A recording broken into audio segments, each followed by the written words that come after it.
We go harness racing to Albion Park again this Saturday night, and the feature race is the Flashing Red, named in honour of the dual New Zealand Cup winner, and he was an iron horse of Queensland harness racing. So the club perpetuates his memory with his race on Saturday night, drawn together a very strong field spearheaded by Spankem of all horses. More on him in just a moment. So it's a strong card, 9 in total. We've got the last 2 heats of the Botra Queensland Young Drivers Championship as well. So there's a lot to look forward to. In this edition of Weekend Winners, I'm going to chat with Kylie Rasmussen. She's only got the one drive on Saturday night, but what a drive it is. Spankem, so more about him in just a moment. And Taleah McMullen also with a strong book on Saturday night. So they're coming up in just a moment.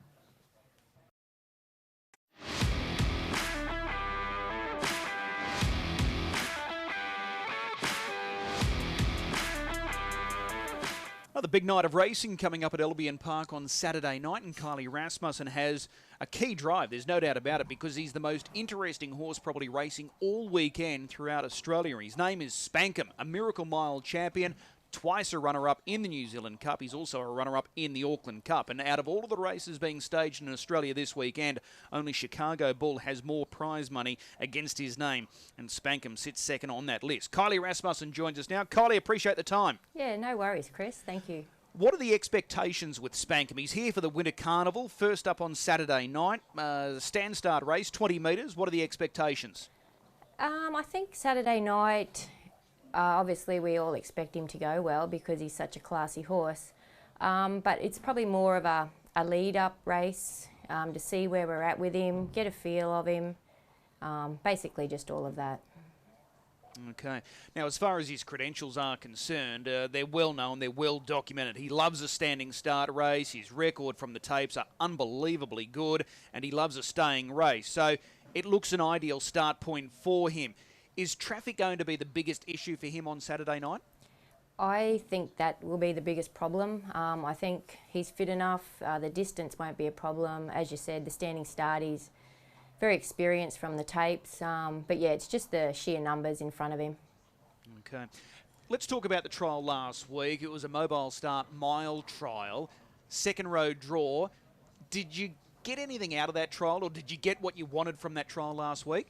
Yeah, honestly, Chris, just being a horse with such a high, I guess just a big reputation, you just don't want to go out there and just blaze the clock up your first step out from home. So, yeah, he did what he had to do, and obviously he did it in second gear. I sort of never let him have his head at any point.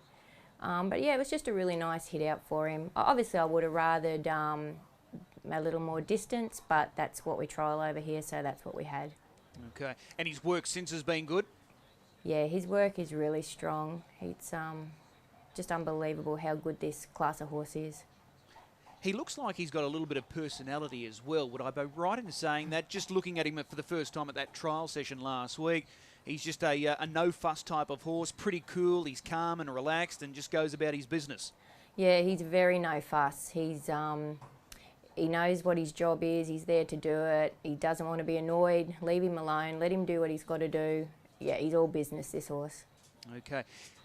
Is it going to be a race-by-race type situation as far as planning his campaign ahead? You've got this race Saturday night. Have you sort of locked away what his next start's going to be? Well, I know you definitely run in the Lucky Creed, which I think that's in a couple of weeks' time. I heard a bit of talk about the Redcliffe Cup for him, but I will speak to Natalie and Mark about that, whether or not they want him to go around the smaller track. So that's definitely not penciled in at this point. And then we'll just obviously step up to the big ones. It's exciting, isn't it, having a horse like him here? Oh, it's very exciting. It's very, you got a lot of I've got a lot of responsibility. Yeah, you do. I wouldn't say pressure. It's definitely not pressure, but it's definitely a lot of responsibility. You know, you just don't want to stuff this up. I've been given a really good chance here. Okay. You're also represented in this race by Lilac Flash, the little stable star that he is. Just races so well each and every time. His last start second was really good. Do you give him some sort of chance here? Oh, I certainly do, especially being over that distance.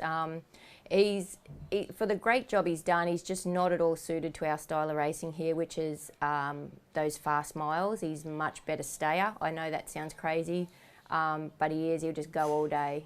He's sort of only winding up when the races are over, so I really expect he'll go super well. Okay, and he'll sort of target a few of those better races coming up. Would you look at the Redcliffe Cup with him? Yeah, he probably would be more a definite in the Redcliffe Cup. I don't think he really would be good enough for the big ones like the Blacks Are Fake and those races. He's definitely not that class of horse. But, you know, in saying that, it depends what gets up here and, yeah, how everything's going at the time. All right. Well, 2 excellent chances in the Flashing Red. That's our feature on Saturday night. Spankem having his first Queensland start. Lilac Flash also representing the stable as well. Kylie, as always, appreciate the time. We'll see you trackside. Yeah, no worries. Thank you, Chris. It's another busy Saturday night coming up for Taleah McMullen with a number of drives at the Albion Park meeting. She joins us in the hot seat now. Taleah, appreciate the time. Thanks for having me. We start with race 3 on Saturday night. Clary is your drive. You know this guy well. He's been unplaced at his past couple of starts now, but he's got a nice trailing draw here, and there looks like there's going to be strong pressure in this race. Yeah, his form of late has probably dropped away a little bit, so hopefully he picks it back up here. It could be a good race for him. He's got a nice draw and hope for some luck, and hopefully he finds the line strong. He was unplaced on Tuesday in this race that we're watching now, and he probably didn't have a great deal of luck. He was 7th, but he wasn't all that far from the winner, and he was forced to come deep over the latter part. Yeah, he probably just needs a run on the fence or tuck him away where he doesn't have to come wide and get a little bit of confidence back up. Jumping Jack Jimmy, a winner last week. He likes to roll along. He's proven that now. So he's got gate 3. So there should be a genuine tempo. Scoob operators dropping in grade. They probably loom as the hardest to beat. But if he brings his best, he's not hopeless here. Yeah, if he was at his best, then he could probably win. It's just his last couple of runs have been a little bit off, but hopefully he's back in good form. All right, well, that's Clary in race number 3. We've got the 2 final remaining heats for the Botra Queensland Young Drivers Championship taking place on Saturday night. We Salute You in the first race on Saturday night, or the first heat on Saturday night, which is heat 5 overall. He's got a wide draw here, gate 7. He's another one that looks like he's probably struggling for his best. How do you rate his chances? Yeah, I don't think he's been going bad as such. It's just the gate hurts a little bit. He's been hitting the line pretty good and hasn't been far from them, but I think he'll need a bit of luck from the gate. Okay. At this early stage, and without speaking to the connections, are you likely to drift back? I'd say so. Yeah, okay. Well, that's We Salute You in a race number 4. Race 5, this is a high-quality mares race, and they're very interesting of recent times, these mares races. A Rainbow Delight is your drive, a winner 3 starts ago, a good gauge speed mare. In saying that, though, there's a stack of power drawn to your inside. Yeah, there's a lot of speed to the inside. I think this week she'll probably have to go back. She was really good with cover a couple of starts ago when she won, so hopefully with the right bit of luck she might be there. Yeah, the 2 key runners in this race are her stablemates, Saucy Dreams and Better Than Diamonds. They're both very much in-form mares. They both go quick time and they run hard, so I'm not sure where you're going to find yourself here from gate 6. Yeah, it's probably a bit tricky this week for her, and the other 2 have been racing really well, but she is still a really nice mare, but just needs a bit of luck on her side this week. Okay, that's a Rainbow Delight in race number 5. Saucy Dreams, Better Than Diamonds are the 2 horses to beat there. We move across now to race 7. Crunch Time. This is a key drive. This is the final heat of the Botra Young Drivers Series. He looks thrown in under the conditions here. High-quality 4-year-old, contested the Chariots of Fire, and he's perfectly drawn over his favourite trip. Yeah, I'm pretty excited to drive him. He's a really nice horse and has the front row draw, which really helps him as well. So hopefully he'll be hard to beat. I spoke with Ricky Elchin on radio during the week. He thinks you're a good fit for Crunch Time. He thinks you'll gel well, the used to horse and driver. Well, I hope so. That's just a little bit of extra pressure for you there. But he looks like he's going to measure up during the carnival Crunch Time.